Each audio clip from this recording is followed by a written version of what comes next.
Good morning, everyone. Hope you're all doing well.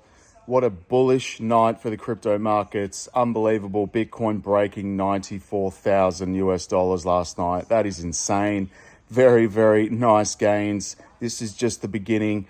Thank you for everybody that tuned into the live stream last night. It was a little bit late notice, but it was so fun to talk to all of you. Freaking awesome. Go watch it. It's about an hour and a bit long. It's unreal. Also, I just want to say a big thank you to those of you who actually joined the waitlist for Earn Curve. That is moving ahead. It's friggin' awesome. Now up to 333 people on the waitlist. That is insane. So thank you very much, guys. And if you haven't gone to join up on the waitlist, earncurveinvest.com. Also join the Wall Street Bull University because, again, we're entering some really bullish territory right here for the crypto trading. It's incredible software, so go look it up. It's in the Wall Street Bull University. All the video links are below as well. Stay bullish and enjoy this interview with Brad Garlinghouse because it's fascinating. And you don't want to sleep on the banking coins and, of course, XRP, which is my favorite cryptocurrency. Just listen to Brad Garlinghouse on Fox Business, all right? Peace out, Bulls. I'll speak to you later on today. Peace. Welcome back. Bitcoin has been on fire. Take a look at Bitcoin this morning at 93,761. The cryptocurrency touching a new all-time high of about $94,000 yesterday. As the Trump rally continues, Trump Media and Technology Group also reportedly in advanced talks to acquire crypto exchange Bakkt. Bakkt says it does not comment on, quote, market rumors or speculation. The acquisition would mark Trump's latest move into the world of crypto after promising to explore crypto-friendly policies on the campaign trail. Joining me now is the CEO of Ripple, Brad Garlinghouse. Brad, great to see you. Very good to see you. Thanks so much for being here. Tell us how Ripple fits into this whole crypto framework that we're actually understanding better and better recently. So from the earliest days, Ripple has been focused on solving the problem around cross-border payments. It's slow, it's expensive, and we use a digital asset called XRP to help speed that up, make it very inexpensive and very reliable. But the challenge, as you know well, is the U.S. has had this very hostile. The Biden administration has been waging a war on crypto, and I think an unlawful war. Courts have agreed with us on that. And we're finally seeing that kind of unlocked in a Trump embraced crypto and crypto embraced Trump. And I think we're seeing that reflect in kind of how the markets have reacted since the election. So for Ripple, do you think that this also unlocks new revenue opportunities for you in the U.S.? Because I know the customer base is largely outside the U.S. You're exactly right. You know, the United States SEC filed a lawsuit about what is XRP 4 years ago. And so it kind of froze the U.S. market opportunity for us. You know, if you're a U.S. bank or U.S. financial institution, you're like, let's just wait and see how this plays out. So sure. 95% of our customers are outside the United States. And finally, I think we're at a point where we can actually see growth and see the crypto industry thrive here in the United States. The largest economy in the world has really been leaning out of the crypto economy. And giving it up to China. There's no question. Like, it's growing in the UK, it's growing in Japan, it's growing in Switzerland.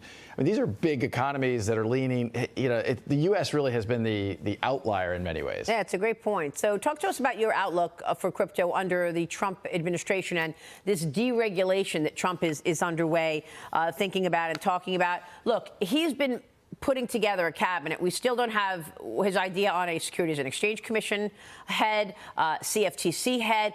All of these agencies want a piece of you, want a piece of the crypto industry. They all want to have some kind of a regulatory, role here. Do you think you get more clarity under the Trump administration on who's running things? Yes, we want them to have a role. And as you know well, one of the biggest problems the crypto industry has had isn't the idea there's too much regulation. It's just the regulation's not even clear. We're trying to apply laws from literally 1946, a famous Supreme Court case called the Howey test. We're trying to apply that to a digital asset industry that's been developed in the last 10, 15, 20 years. And so it just doesn't fit. And I think as we bring this new, really the Trump cabinet to bear, getting those clear rules, which we've been asking for under the Biden administration for years, I think we're finally going to get that clarity, which will help the U.S. lead again. And I think, Trump talks about making America great again. I think he's going to make crypto great again in the United States. No, he certainly talks about it a lot and wants more in terms of the U.S. role in that. Trump reportedly meeting privately with the CEO of Coinbase, Brian Armstrong, on Monday to discuss key appointments for the second Trump administration. So Fox Business's Edward Lawrence spoke to Coinbase chief policy officer about that meeting. Watch this. We're gratified by the degree that the Trump team has had an open door with us and given us an opportunity to talk about our vision about crypto and to see them ultimately adopt much of that. We're very excited to do our part to fulfill the president's vision of making the U.S. a crypto and digital asset leader of the world. There's a lot of work to be done. There was a lot of damage done over the last 4 years that all of us in the industry and working with our policymakers can kind of get going on to restore the U.S.'s position as a global leader. Well, I'll tell you, I think it would speak volumes if Trump put in a crypto expert in the SEC. That would be unbelievable. Or CFTC. Where does Coinbase fit into all of this? I mean, Coinbase has been a really important voice in this. I think, three key players came together during this election cycle. Coinbase, Ripple, and Andreessen Horowitz came together to really make sure that crypto was front foot on the agenda. And I think we will get someone at the SEC who is very familiar with crypto. There's a couple names still in the mix that I think are very strong candidates. And the nice thing is these are people who don't go in with we're going to attack this industry. And it really did turn out to be, at a minimum, unethical and a maximum unlawful. And again, federal courts are saying that, not just Brad Garlinghouse. Right. And Trump has talked about the stablecoin industry as well. You're about to launch a stablecoin. Is that right? We are indeed. Ripple announced not too long ago, we're announcing something called RLUSD or Ripple USD. The stablecoin market now is about $180 billion. And the largest player is called Tether.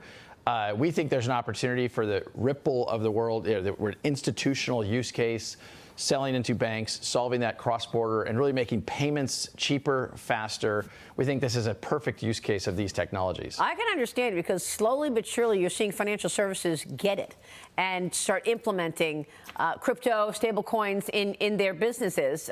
Trump, of course, has vowed to fire SEC Chairman Gary Gensler on day one. He said day one.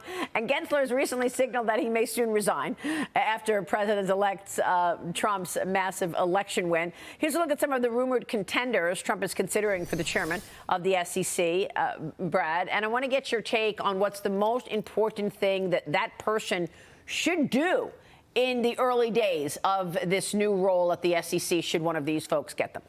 I think working with Congress and identifying here's the gaps in the existing laws that create the confusion.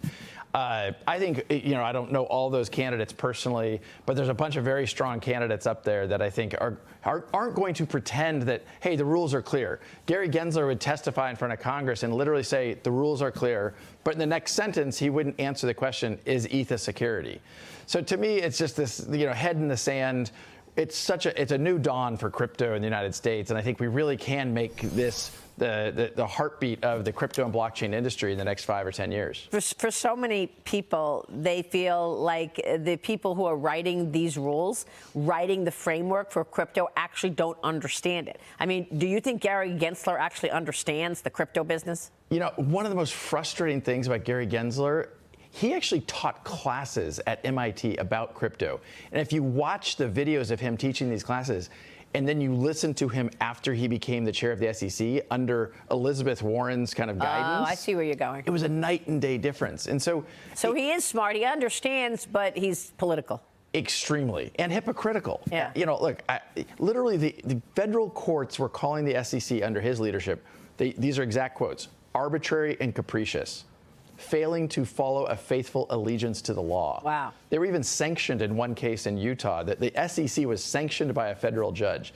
This is not what we want from our government institutions, to work for the people and to actually protect investors. All right, we will leave it there. Brad, great to see you. Great to see you. Thanks so much. Great insights from you, Brad Garlinghouse, CEO of Ripple.